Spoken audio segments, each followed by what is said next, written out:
ఒక మంచి క్లారిటీ అయితే వస్తుందండి. ఎందుకంటే నేను చాలా ఇబ్బంది పడ్డాను. నాలాగా ఎవరు ఇబ్బంది పడకూడదని చెప్తున్నాను. అలాగే లక్షలు, లక్షలు మనల్ని నమ్మి మన హస్బెండ్స్ ఇవ్వాలి అంటే గూడా అది చాలా రిస్క్‌తో కూడిన పని.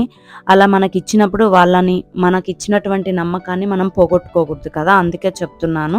అండ్ ఇంక తర్వాతొచ్చేసి ట్రైనింగ్ అంతా కంప్లీట్ అయిపోయింది. ఏకున 5కే స్టార్ట్ చేసేసాను. తను చాలా దూరం నుంచొచ్చింది అని చెప్పేసి. మామూలుగా అయితే ఆ టైమింగ్స్‌కి ఎవరికీ చెప్పను. మార్నింగ్ 10-4 వరకే ట్రైనింగ్ ఉంటుంది. ఆ తర్వాత మళ్ళా నెక్స్ట్ డే మార్నింగ్ 10-4 వరకు ఉంటుంది. సో, ఇదైతే గుర్తుంచుకోగలుగుతారనుకుంటున్నాను.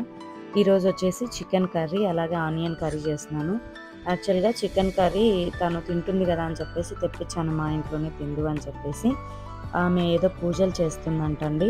నేను తిననక్క ఈరోజు నాన్ వెజ్ అని చెప్పేసి అనింది. సో, ఇంకా వెజిటబుల్స్ ఏం లేవు ప్రస్తుతానికి ఇవే ఉన్నాయి. అందుకని చెప్పేసి నేను